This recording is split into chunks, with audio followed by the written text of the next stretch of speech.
Witajcie w Zendranowej. To miejsce, które na pierwszy rzut oka może wydawać się ciche i niepozorne, ale skrywa niezwykłe historie. Zaczynamy od najważniejszej atrakcji w tej miejscowości skansenu kultury łemkowskiej. Ale to nie wszystko. Na końcu pokażemy Wam miejsce, które kompletnie nas zaskoczyło. Knajpę, tuż obok Zendranowej, wyglądającą jak z poprzedniej epoki.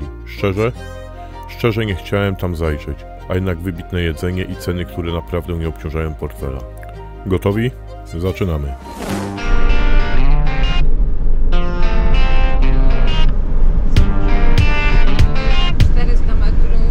Jedziemy do Zendranowej teraz.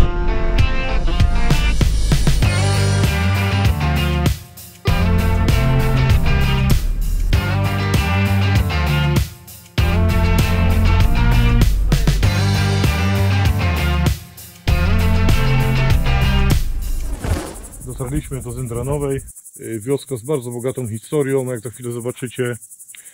Założona wioska została z końcem XIV wieku, jak donoszą dokumenty, ale legenda głosi, że rycerz Jagieły Zyndran z Maszkowic po bitwie pod Grunwaldem tu właśnie w tej wiosce osadził wszystkich więźniów, których zdołał pojmać. I taka jest podobno geneza pochodzenia ludności tej miejscowości. Miejscowość zamieszkiwali Żydzi, zamieszkiwali Cyganie, zamieszkiwali Łemkowie. Znajduje się tutaj skansen, znajduje się dom Żyda. Wszystko to za chwilę Wam pokażemy. Jest parking tutaj, że można dużym samochodem gdzieś się zatrzymać. Teraz naprzeciwko muzeum.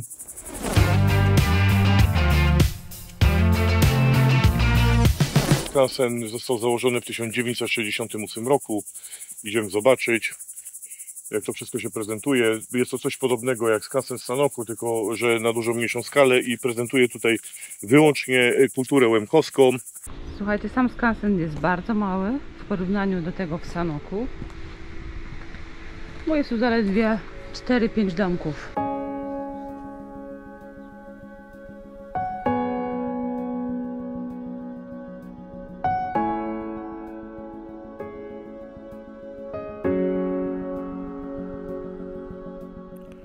Zendranowa powstała w drugiej połowie XIV wieku i przez stulecia była świadkiem niezwykłych wydarzeń. Nazwa wsi być może pochodzi od Zyndrama z Maszkowic, ale inna teoria mówi o odkrytych tutaj złożach żelaza, od których zaczerpnięto nazwę tej miejscowości. Od zawsze była to osada położona w strategicznym miejscu. Przez Zendranową przetaczały się wojska podczas I wojny światowej, a wioska była miejscem walk na froncie austriacko-rosyjskim. Po tych wydarzeniach pozostały ślady, choć dzisiaj trudno je dostrzec.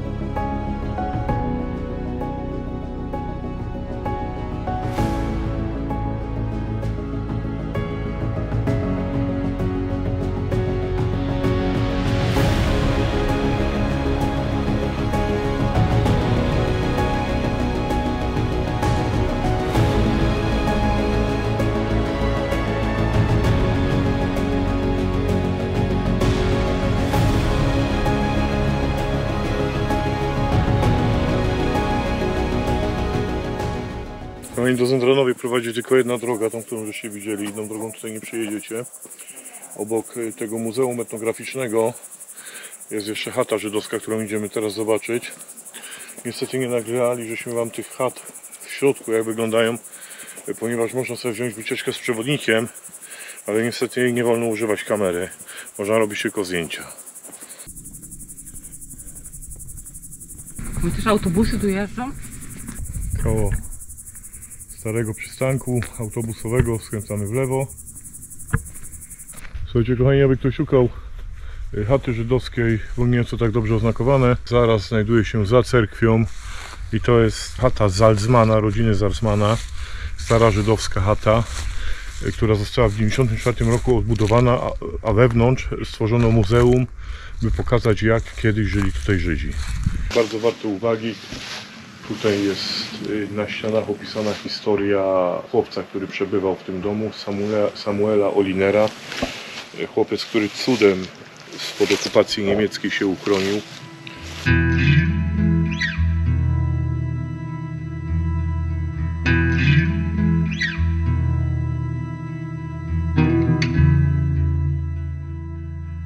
Samuel Oliner, urodzony w 1929 roku w Zendranowej, Miał zaledwie 11 lat, gdy jego życie zostało zniszczone przez wojnę.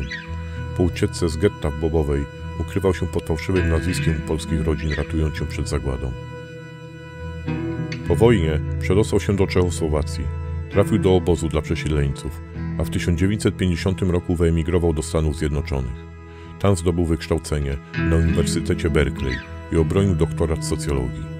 Oliner został profesorem na Uniwersytecie Humboldta i założył Instytut Osobowości Altruistycznej. Jego publikacje i badania z zakresu stosunków międzyludzkich przyniosły mu światową renomę. Z małego chłopca, który uciekał przed wojną, stał się jednym z najwybitniejszych umysłów powojennych. Przez wieki nie było żadnych konfliktów na tle etnicznym. Wszyscy porozumiewali się w języku łemkowskim, nie zapominając również o swojej ojczystej mowie. W zasadzie oprócz tego muzeum można też zobaczyć cerkiew Świętego Mikołaja, która została wzniesiona w 1985, moi drodzy. Była to pierwsza cerkiew odbudowana po II wojnie światowej. Ta murowana świątynia, wzniesiona w latach 80., jest niezwykle ważna dla Łemkowszczyzny. To pierwsza cerkiew chrześcijaństwa wschodniego zbudowana tutaj po II wojnie światowej. Zastąpiła drewnianą cerkiew z XIX wieku, która niestety nie przetrwała trudnych lat powojennych. Projektantem nowej świątyni był Aleksander Hylak, który poprzez swoją pracę oddał hołd tradycji łemkowskiego budownictwa sakralnego. Cebulaste wieżyczki i osobne dachy każdej części cerkwi nawiązują do klasycznych wzorców.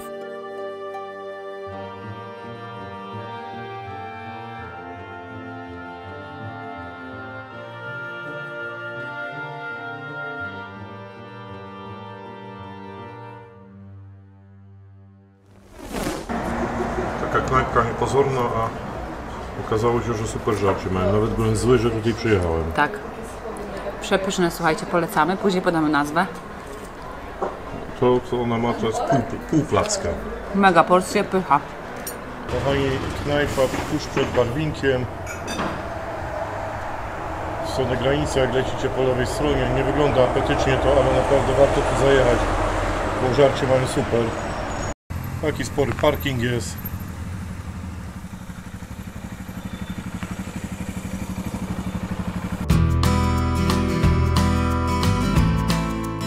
Nie wiem, jakie plany w ogóle masz. A tu jest ta knajpa już? No, tu jest ta knajpa. Dojeżdżamy? Jedziemy na Słowację może, co? Podobnie. Zobaczyć.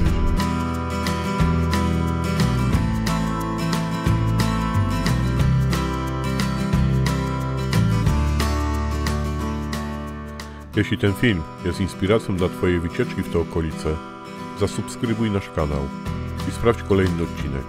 Do zobaczenia.